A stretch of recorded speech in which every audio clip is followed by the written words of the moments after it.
is Nightline, March 23rd, 2011. Good evening, I'm Terry Moran, and tonight we remember Elizabeth Taylor, who died today at 79, and we're lucky we can call on a colleague of ours who knew Elizabeth Taylor both as a subject and a friend. Barbara Walters is here with us.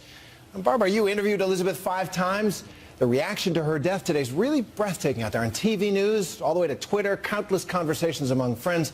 It's really touched something deep in the country, across the generations, too. Why? What was it about her that captured our imagination and held it for so long? Well, Terry, I did interview her 5 times, as you say, but I also considered Elizabeth Taylor a friend, and many people don't realize this, but she had 4 children, 10 grandchildren, and 4 great-grandchildren, and she loved them dearly. So I would like to say that my heart and my sympathies go out to her family tonight. But to your question, everything she did was larger than life. She was the most beautiful child star. She was the most exquisite adult leading lady. Her career spanned 50 movies, 2 Oscars, 8 marriages, 2 to the same man, scandalous headlines, and courageous activism. She lived her life her way, and Terry, she didn't give a damn what anybody else thought about it. There are some people for whom even the word superstar seems too small. Elizabeth Taylor is not just Hollywood history, she is American history. But unlike most movie legends, her films, though remarkable, are not at the center of this Elizabethan tale. Her life has always had a better storyline. She once told me that she barely remembered a time when she wasn't famous. Pushed by her mother, her big break came with a starring role in National Velvet at the tender age of 12. I went to school on the studio lot, have any peers. It was only later that I thought, wow, I really haven't had any preparation for the outside world. And she was right. She wasn't prepared for the attention she received, for her striking looks, those violet eyes, one of the few child actors so exquisite that she could seamlessly transition to adult roles. While filming Father of the Bride in 1950, the then 18-year-old Elizabeth announced her engagement to Nicky Hilton, the 23-year-old heir to the Hilton fortune. He would be the first of 7 husbands. You were 18. I was a virgin, and it was all very exciting. So 2 weeks after our marriage, when he started drinking, I had no idea that that person existed. And that's when the reality of the world hit me, and the reality that I was not an adult, and I had to really grow up fast. Abusive? Oh, God, yes. I was a bit of a punching bag. That marriage ended in divorce. Seeking love, she thought she had found refuge in her second marriage to the much older British actor Michael Wilding, but it also ended in divorce. In 1957, she made the film Raintree County, a happy period when she met and fell in love with her third husband, producer Michael Todd.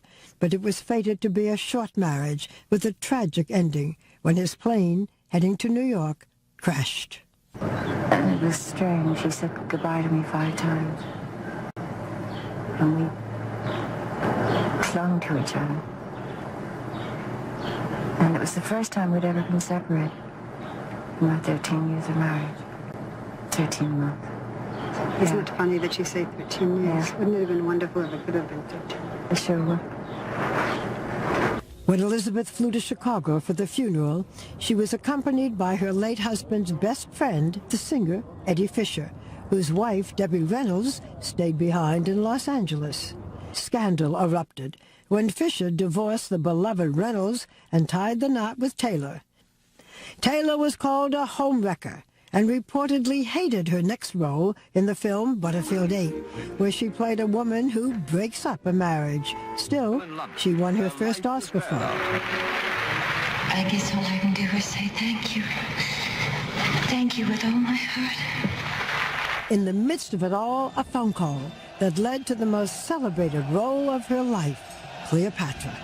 It was a groundbreaking performance and a groundbreaking paycheck for Taylor. They said, would you do Cleopatra, Elizabeth? I said, yeah, for $1 million and 10% of the gross. Your own authority and power, otherwise inevitably in time we will lose everything. In Cleopatra, Mark Antony was played by the then married classical actor Richard Burton. I want to be free of you, of wanting you. Off-screen, the two fell madly in love and scandalously lived together before either of them were divorced. Both the Catholic Church and the U.S. Congress condemned them for living in sin, but she and Burton obtained divorces, and their marriage was later called the romance of the century. They were married for 10 headline-grabbing years and starred in 11 films together. Their lovers' quarrels on screen and off were legendary. I will marry you. I'd rather die! Still, Burton showered his wife with spectacular jewels, including the famous 33-carat Krupp diamond. She showed me her jewelry in 2002. He said, I'm going to get you that ring. Would you like to try? I would love to try it. Get it in the light? Well, thanks a lot, Elizabeth. The interview's over. We'll just all go home. But no amount of jewelry would keep her marriage to Burton stable. The two divorced, only to marry again, but that didn't last either. It was almost like everything was too much. We loved each other almost too much. It sounds silly. No, it doesn't. But it was so intense that it was almost abnormal. Was he the love of your life? Mike and Richard were the loves of my life. What?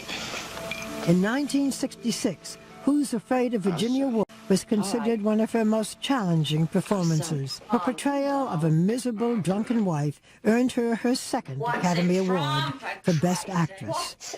But even so, at the age of 34, her acting career started to fade, but not her ability to make headlines.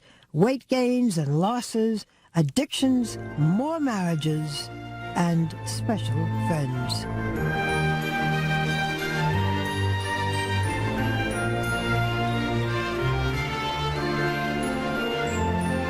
ABC News Nightline, brought to you by